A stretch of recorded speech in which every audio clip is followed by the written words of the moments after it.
통합 말씀 행복한 하루, 오늘 함께 나누실 말씀은 욥기 5장 1절부터 27절까지 말씀입니다.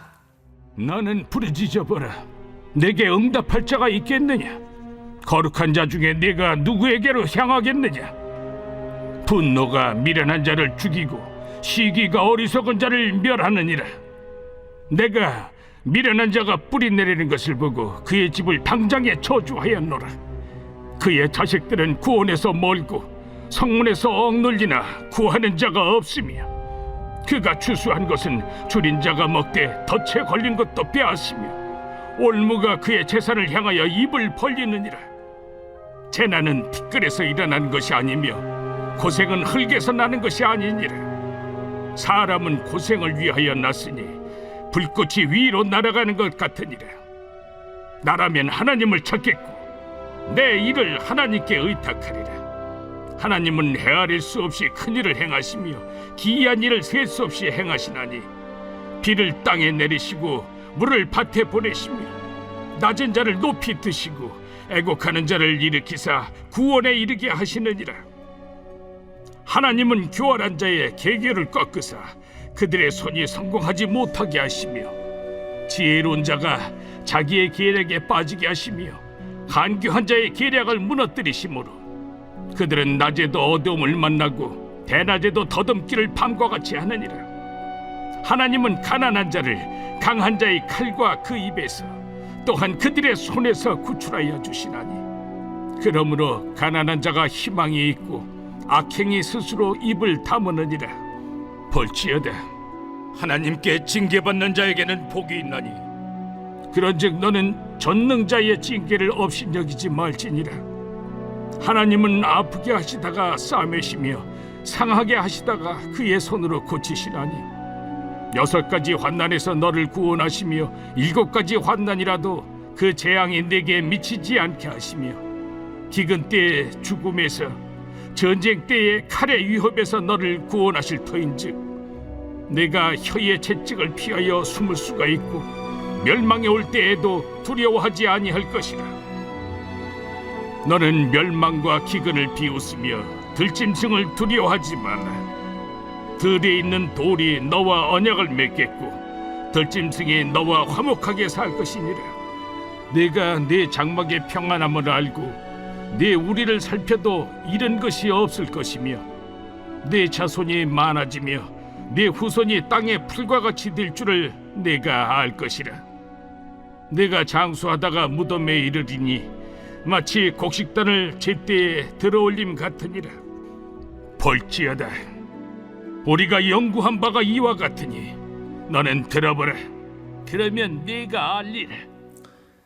엘리바스는 세 친구 가운데 가장 나이가 많고 해박하고 온화하며 일반적으로 가장 훌륭한 사람으로 보입니다. 그리고 실제로 엘리바스의 말에는 딱히 반박할 만한 요소가 보이지 않는 듯 합니다.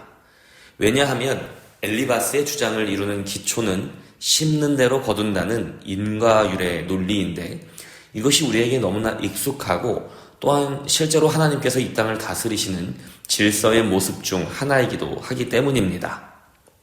그러나 우리는 인과율의 정의를 예기치 않게 부어주시는, 그리고 까닭 없이 베풀어 주시는 하나님의 은혜라는 더 큰 개념 안에서 생각하지 않을 때 심각한 오류에 빠지게 된다는 것을 알아야 합니다. 우리가 까닭 없는 은혜라는 하나님의 마음을 잊을 때 누구나 오늘 본문의 엘리바스와 같은 실수를 저지르게 됩니다. 은혜가 없이 인과율의 정의에만 사로잡혀 있는 사람은 고통과 궁핍으로 아파하고 있는 사람을 제대로 이해하거나 위로할 수 없습니다. 그저 할 수 있는 유일한 반응은 정신을 차리라, 너의 잘못을 빨리 깨닫고 제대로 살아라 라는 말뿐입니다. 엘리바스는 욥에게 일어난 모든 일의 원인이 욥 자신에게 있다고 확신 있게 말합니다. 재난은 티끌에서 일어나는 것이 아니며 고생은 흙에서 나는 것이 아니니라. 사람은 고생을 위하여 났으니 불꽃이 위로 날아가는 것 같으니라. 이것이 무슨 말입니까? 재난은 저절로 일어나는 것이 아니라 반드시 뿌려진 씨앗, 곧 원인이 있다는 말입니다. 불티가 위로 올라가는 것은 아래에 불길이 있기 때문이고, 그 씨앗, 그 원인, 그 불길은 바로 욥의 범죄라는 것이 엘리바스의 주장입니다. 그리고 엘리바스는 완벽한 해결책을 제시합니다. 바로 하나님께 돌아가라는 것입니다. 그 말은 즉 욥이 하나님에게서부터 돌이켜 범죄했기 때문에 이 일이 벌어진 것이고 그 해결책은 그가 다시 하나님 편으로 돌아가는 것이라는 말입니다. 엘리바스는 자기 지혜, 자기 경험을 근거로 말하고 있습니다. 그는 자신의 주장이 가벼운 생각으로 하는 말이 아니라는 것을 이렇게 설명합니다. 볼지어다 우리가 연구한 바에 이와 같으니 너는 들어보라 그러면 네가 알리라. 그런데 엘리바스의 이런 주장들의 이면에는 나는 알지만 너는 모른다는 오만한 생각이 담겨 있는 것입니다. 그래서 엘리바스는 욥에게 이렇게 말하는 것입니다. 나라면 하나님을 찾겠고 내 일을 하나님께 의탁하리라. 나는 모든 것을 알고 있다고 생각하는 사람, 하나님이 다스리시는 세상 만세에 대하여 나는 이해하지 못하는 것이 별로 없다고 생각하는 사람, 모든 것이 인과율의 법칙대로 모든 결과에는 그에 상응하는 원인이 반드시 존재한다는 확신이 있는 사람, 그리고 너는 모르겠지만 나는 다 알고 있다고 생각하는 사람은 진정으로 누군가를 위로할 수 없습니다. 진정한 의미에서 공감을 하지 못하기 때문입니다. 엘리바스의 가장 큰 문제는 까닭없이 고난을 당하고 있다는 욥의 마음을 전혀 공감하지 못하고 있다는 것입니다. 엘리바스의 지식과 경험과 연구의 결과로는 알지 못하는 일이었기 때문입니다. 그는 자신이 알지 못하는 영역이 있다는 것을 알지 못하는 아이러니에 빠져 있습니다. 설명할 수 없는 것은 설명할 수 없는 대로 두어야 할 때가 있습니다. 그런데 우리는 너무나 쉽게 모든 일을 다 설명할 수 있고 그래야 한다고 생각하곤 합니다. 그러나 우리가 유념해야 하는 사실은 때로는 모든 것을 확실하게 설명하는 것이 오히려 폭력적일 수 있다는 것입니다. 우리가 세상을 그리고 하나님을 깊이 알고 깨달을수록 우리의 품은 넓어져야 합니다. 내가 알지 못하는 일이 있을 수 있고 내가 확신하고 있는 많은 것들이 때로는 틀릴 수도 있다는 겸손한 마음이 생기기 때문입니다. 책을 한 권도 읽지 않은 사람보다 책 한 권만을 읽은 사람이 더 무섭다는 말이 있습니다. 전혀 모를 때에는 겸손한 듯 굴지만 자신이 알게 된 약간의 지식으로 모든 것을 다 알았다는 식의 오만함에 빠지기 쉽기 때문입니다.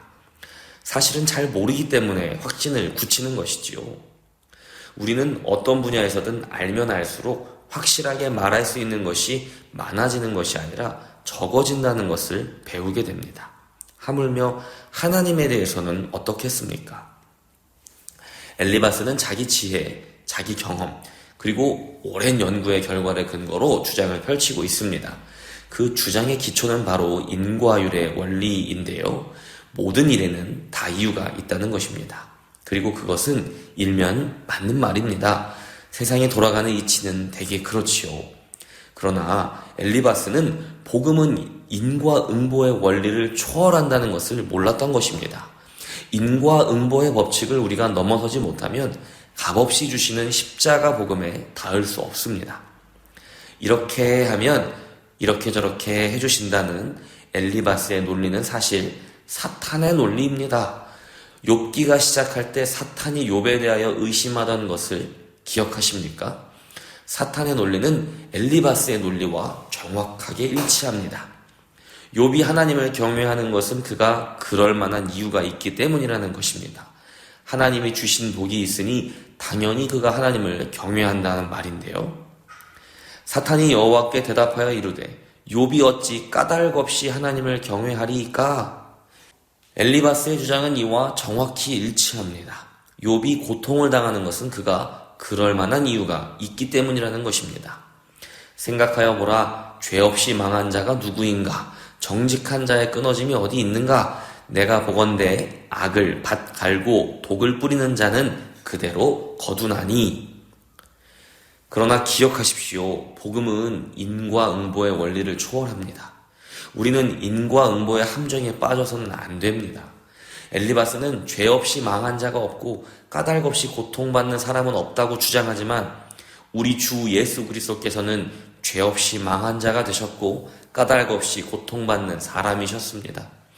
그리고 우리는 아직 죄인 되었을 때에 죄사함의 은혜를 입었고 까닭 없이 구원받는 사람이 되었습니다. 하나님의 사랑과 은혜는 인과응보의 원리로는 설명할 수 없는 것입니다. 우리는 예수께서 까닭 없는 고난을 당하신 덕분에 까닭 없는 은혜를 입었습니다. 우리는 아직 죄인 되었을 때 은혜로 구원을 받았습니다. 우리가 회개했기 때문이 아닙니다. 우리가 말씀에 순종했기 때문도 아닙니다. 우리는 여전히 불순종하는 죄인이었고 우리는 여전히 미련했지만 하나님께서는 아무런 까닭 없이 우리를 용서해 주신 것입니다. 우리 구원의 이유가 우리에게 있지 않은 것처럼 때로는 우리가 당하는 고난의 이유가 우리에게 있지 않을 수도 있는 것입니다. 우리는 분명 우리의 죄악으로 인해 고난을 당할 수도 있습니다. 하나님은 우리의 죄악을 돌이키시기 위해 징계하시는 아버지이십니다. 그러나 때때로 어떤 문제들은 내 안에서 그 이유를 찾으려고 아무리 애를 써보아도 도무지 그 이유가 찾아지지 않는 경우도 있습니다. 고난에는 분명 이유를 알 수 없는 고난도 있다는 것입니다. 우리는 모든 문제에 있어서 분명한 원인을 찾으려고 하는 것을 멈추어야 할 때도 있습니다. 하나님이 감추시는 것은 감추시는 대로 두어야 할 때가 있습니다.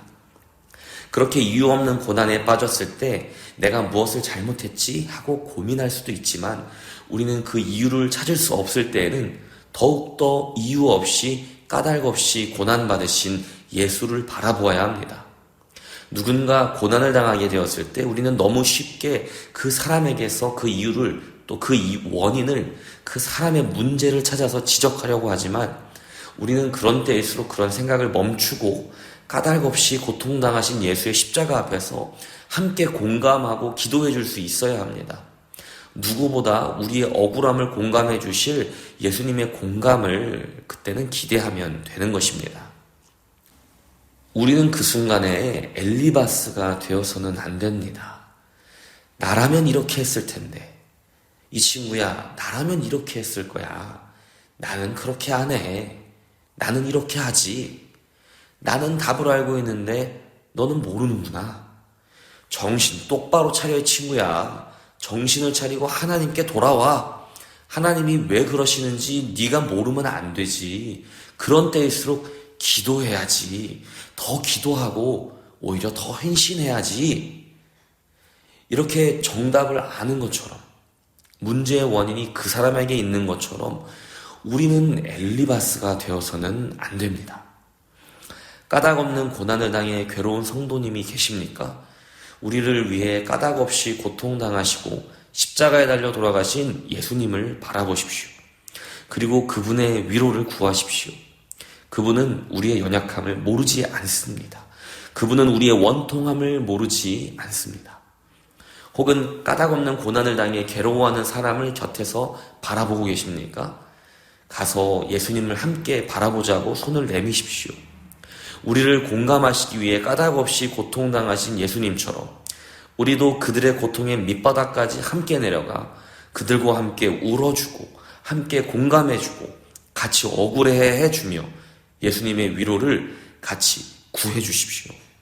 누군가에게 엘리바스와 같은 친구가 아니라 예수님과 같은 친구가 되어 주십시오.